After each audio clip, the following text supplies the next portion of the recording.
Hi, this is Pat Moorhead, and we are live here in Las Vegas at AWS reInvent 2022 inside the IBM suite. Daniel, another reInvent, awesome event, and we are here talking about the maturation of the cloud. We're talking about partnerships. You know, we're seeing enterprise software going to the public cloud. We're seeing public cloud capabilities come to the enterprise.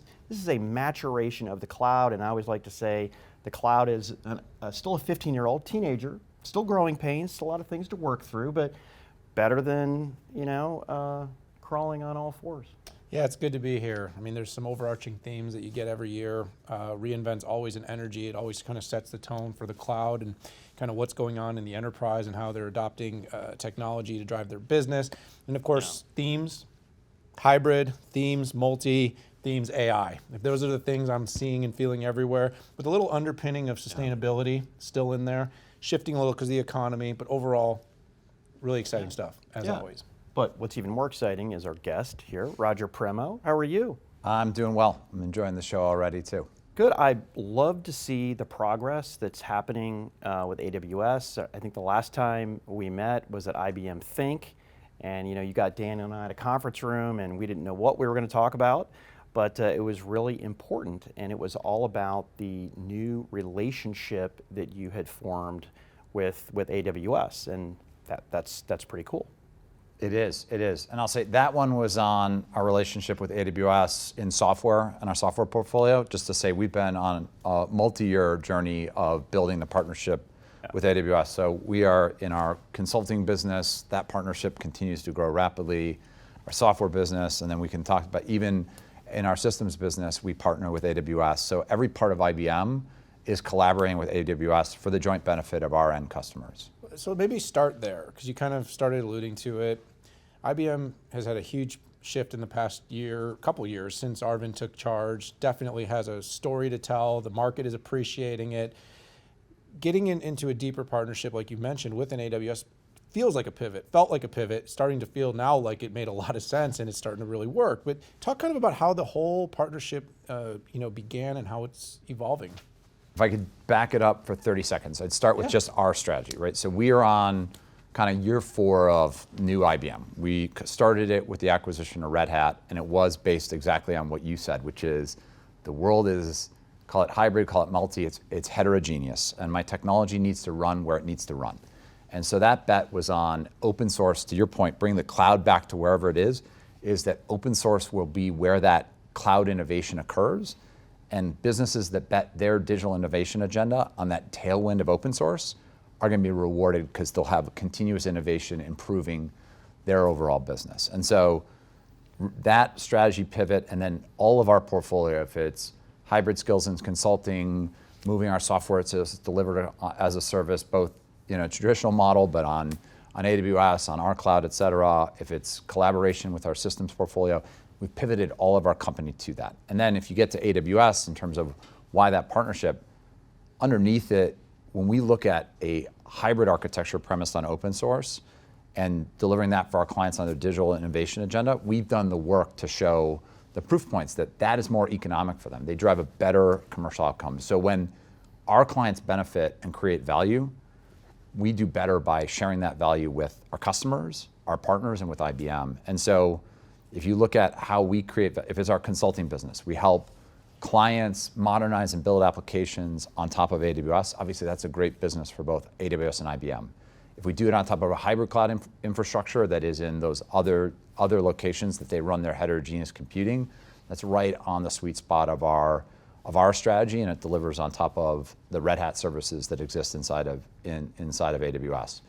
If it's in our software portfolio, it is those kind of bigger value propositions. If it's security, data and AI, process automation, sustainability on top of AWS, again, you're getting to a better value proposition for our end customers. So we're doing it because it creates value. And then the last thing I'd say is, like, internally and externally, when we talk to clients about our strategy, we have a one-pager on our strategy. And if you look at that picture, I know picture's worth 1,000 words, and we're using words, but we put our ecosystem, and it takes up as much real estate on the page as the IBM portfolio does, because we just recognize our clients make decisions on technology. And if we rule out a customer because they've made one choice in their technology, we're just shrinking our addressable market. So we have to partner across all of our portfolio to get where we want to be as a company. By the way, I do want to see that the one pager. You got it. So I, for a brief stint, I ran some elements of corporate strategy for a company, and I remember. I came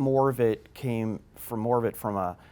It's funny, I was a product guy who came into the corporate piece, so I looked at it not a little differently, but what I always like to do, I would stand back and I would say, does my strategy that I've put together communicate very clearly as much of what we're going to do and what we're not going to do, and what are the priorities? And that way people can budget against it.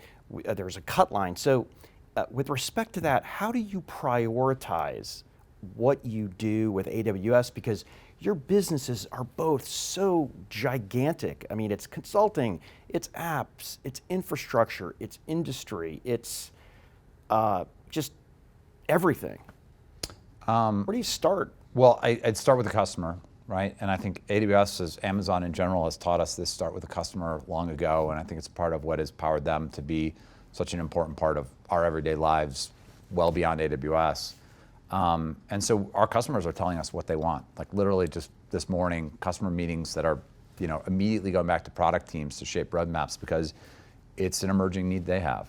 But then within that, I would say across that strategy, we know where we differentiate and we create value for our clients. And so my team leads a lot of this for IBM. We look at how do we allocate capital in places where we can differentiate, so it's a better value proposition for our customers. And we try and, to your point, we try and be very clear about where that is and where it isn't, so that we don't put money into places that at the end of the day isn't going to drive a differentiated outcome for our customers. But it's all about smart portfolio management. And within the context of the AWS partnership, it becomes pretty easy because a lot of those places, like you said, we were in them. Now it's doing them with what is often the cloud of choice for our end customers. Yeah, providing that level of flexibility is going to be super important. We talked backstage as a group, we're talking about the heterogeneity of most architectures and ecosystems. These companies huge. Yep. And I like what you said about the TAM. Because the bottom line is if you start saying we want it all, you end up cutting that TAM just like exponentially, orders of magnitude each time that you say we're not going to play here because they're on this cloud, or we're not going to play here because they're using this particular server or x86 versus ARM. I mean, you're seeing this happen in real time. So Roger, how do you kind of go forward? What is the IBM AWS partnership going to look like over the next couple of years? What insights can you glean?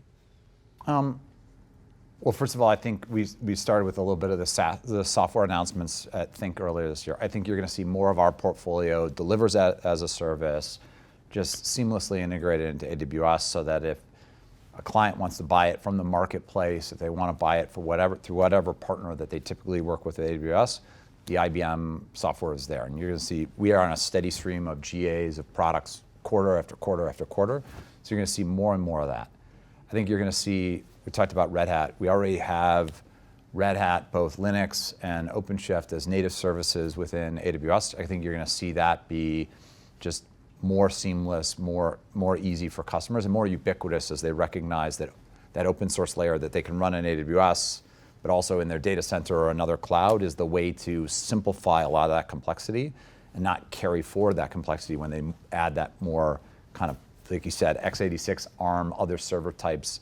That heterogeneity doesn't multiply compliance costs, developer skills, all those things that come with heterogeneity. You're just going to see us, I lead M&A for IBM. You see us continue to acquire skills and new capabilities around AWS. So whether it's a geography where we don't have those skills, we acquired Dialexa this year, which is in the product engineering space, which is about new digital applications, both what you'd expect on AWS, but it may be in new environments like at the edge. So you'll continue to see that grow. And I think we have had, you saw us at Think publish a lot of patterns of even the IBM mainframe and how there are patterns of modernizing that to take advantage of the resilience and performance of that platform, but take some of that data or the applications around it and execute them on the AWS cloud. So I think you're going to see just more momentum at every part of IBM's business, both deepening kind of the quality of the partnership, but expanding the number of places that we do it. Roger, this has been a great follow-up discussion from the announcement at IBM Think. It's been great, but I want to give you the chance. Any final comments, anything we should have asked you that we didn't ask you, or you want to communicate to the audience? Well, I mean, you kind of hinted at it. I just, I think that, the notion of IBM partnering with AWS or this strategic pivot that we've been on for 4 years, I think, the fact that it's working and we're really, our business is growing, thriving. It's a very different IBM. I think, for folks that haven't taken a look at, IBM and the IBM AWS partnership, I think it's worth kind of taking what might be what you thought of 5 or 10 years ago and taking a fresh look. And I think you guys have been really helpful in, judging us for what we are now, not what we've been in the past. And I think there's a lot of folks around the world that, you guys are a voice to help them just kind of take that fresh look together, because I think you see it with clear eyes, and I just hope more and more customers and partners around the world do the same. Well, I appreciate, we like to do victory laps as analysts when we get it right, and then when we don't get it right, we don't talk about that. But I want to thank you for making us look good. But listen, we saw the strategy, and I've been in and around IBM for 32 years now, and it is the most different I have ever seen it. Maybe there was one inflection point prior to that inside of IBM that looked as big, but the strategy's working. Yeah. There were a lot of doubters. Wall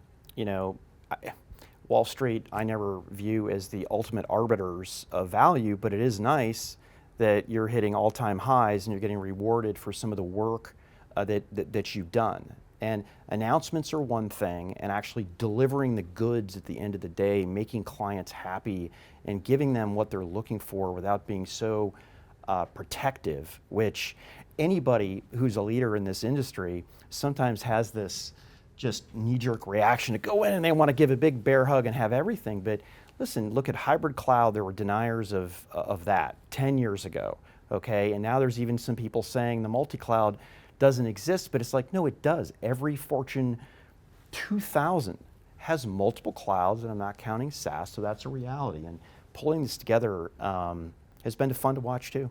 Yeah. It's the Wall Street's not, we want to see our customers, IBM business perform, but it will say, being the top performing big tech in the S&P 500 this year doesn't hurt either. So they're geniuses now. It's pretty exciting to watch that play out. Over the long haul, if you do things right, deliver to the customers, grow the revenue, deliver the profitability, Wall Street does tend to be a good arbiter. Yeah. Over short periods of time, crazy economic swings, it can be totally mental. But Roger, thank you so much for joining us here on the 6.5 in the IBM suite at AWS reInvent in the booth. I had to figure that out because it's in the suite, in the booth. Roger, let's have you back really soon. Happy to. All right, everybody, tune into these other episodes that we did here with IBM at AWS reInvent. We appreciate you. Hit that subscribe button. Hope to have you back soon. But for now, for Patrick, for myself, for Roger, we'll see y'all later.